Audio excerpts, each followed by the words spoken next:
Hi friends, అందరూ బాగున్నారా? ఈరోజు మన వీడియో వచ్చేసి అల్లం వెల్లుల్లి పేస్ట్ 3 నెలలు ఫ్రిడ్జ్ లేకపోయినా నిల్వ ఉంటుందండి. గాజు సీసాలోనే నిల్వ చేసుకోండి. చాలా అంటే చాలా 3 నెలలు పర్ఫెక్ట్గా అసలు బూజు రాకుండా 3 నెలలు అనేది నిల్వ ఉంటుంది కన్ఫామ్గా. ఫుల్ వీడియో పెట్టాను. ఫుల్ వీడియో ఎవరైనా చూడాలనుకుంటే మాత్రం చూసేయండి. ఈ అల్లం వెల్లుల్లి పేస్ట్ 2 డేస్ తర్వాత నాకైతే ఇలా వచ్చింది. ఇప్పుడైతే నేను బిర్యానీలో వేస్తున్నాను. చాలామంది డౌట్స్ అడుగుతున్నారు ఫుల్ వీడియో చూసి.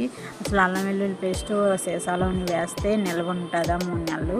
కంపు కొడుతుంది కదా, ఫ్రిడ్జ్ లేకపోయినా ఎలా ఉంటుంది బయట నన్ను అడుగుతున్నారు. చూడండి, నేను చేసేటప్పుడు ఎలా ఉంది పర్ఫెక్ట్గా. గిన్నెలోనైతే మనం ఎప్పుడు చేసినా సరే, మనం ఎప్పుడు మూత తీసి చూసినా సరే ఫస్ట్ ఎలా అయితే మనం చేసామో అదే స్మెల్ వస్తుంది. అసలు కొంపైనా రాదు, బూజైనా పట్టదు అసలు. చూసారు కదా, నేనైతే బిర్యానీలో వేస్తున్నాను.